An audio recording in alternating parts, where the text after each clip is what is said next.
Hello दोस्तों, देखिएगा आपके बीच आपका टॉपिक का नाम क्या रहेगा।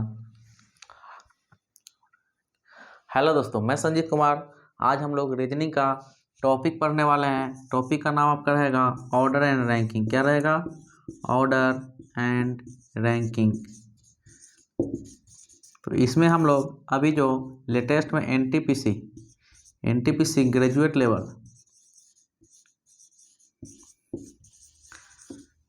लेवल का CBT 1 जो हुआ उसका क्वेश्चन हम लोग देखने वाले हैं।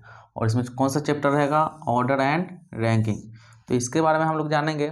देखिएगा, पहला क्वेश्चन क्या है आपका, MNOP और जेड एक ही इमारत के 6 अलग अलग तलों पर रहते हैं। कितने आए? 6 अलग अलग तलों पर रहते हैं। ठीक है, 6 तल है, मतलब 6 मंजिला एक घर है और उसमें 6 लोग हैं। एक है MNOP और जेड, 6 लोग हैं और 6 लोग 6 अलग अलग मंजिला पर रहते हैं। ठीक है, उसके बाद बोला इमारत पर सबसे निचले तल का क्रमांक A है, मतलब सबसे नीचे में जो है उसका नंबर 1 है, फिर उसके बाद जो है उसका नंबर 2 है। यानी कि नीचे से जब आइएगा आप तो एक पहला मंजिल हो गया, दूसरा मंजिल हो गया, तीसरा मंजिल हो गया, चौथा मंजिल हो गया, पांचवा मंजिल हो गया, छठा मंजिल हो गया। आगे बोला भी है इसी प्रकार सबसे ऊपरी तल का क्रमांक कितना है? 6 है। तो सबसे ऊपरी तल का क्रमांक आपका 6 हो गया। तो नीचे से जब ऊपर जाइएगा तो पहला तल्ला, दूसरा तल्ला, तीसरा, चौथा, पांचवा, छठा। ठीक है, इतना तक तो आपको बेसिक दे दिया। अब यहाँ से क्वेश्चन स्टार्ट होता है। बोला है कि O और Z के बीच केवल 2 व्यक्ति बैठे हैं। O और Z जहाँ भी होगा उसके बीच में केवल 2 व्यक्ति रहेगा, है ना।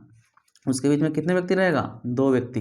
तो O और Z के बीच 2 व्यक्ति हो गया। ठीक है, इसके बाद बोला N और M के बीच केवल 2 व्यक्ति है।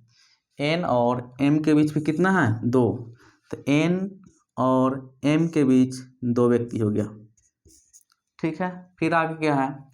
P और M के बीच केवल 1 व्यक्ति है। P और M के बीच केवल 1 व्यक्ति है। देखिएगा P और M, मान लीजिए M यहाँ है तो नीचे P कर देते हैं, या हो सकता है P यहाँ भी हो सकता है ना। अभी क्लियर पता नहीं कि कौन कहाँ बैठेगा। आगे देखिए, P तल का क्रमांक 1 पर है। P जो है कहाँ है? क्रमांक 1 पर, यानी कि यहाँ जो है P आ जाएगा।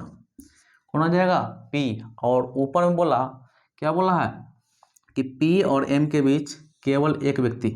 तो P और M के बीच अगर M को हम यहाँ बैठा देते हैं तो P नीचे है, इसके बीच में 1 व्यक्ति बैठेगा। उसके बाद देखिएगा, आगे पढ़ते चलिए। अब बोला था M और N के बीच में कितना व्यक्ति? 2 व्यक्ति यहाँ पे है। N और M के बीच में 2 व्यक्ति। देखिए M यहाँ पे है, अगर N को हम यहाँ पे बैठा दें तो बीच में 2 व्यक्ति का स्थान खाली हो गया। बिल्कुल हो गया। उससे पहले क्या बोला था कि O और Z के बीच में 2 व्यक्ति।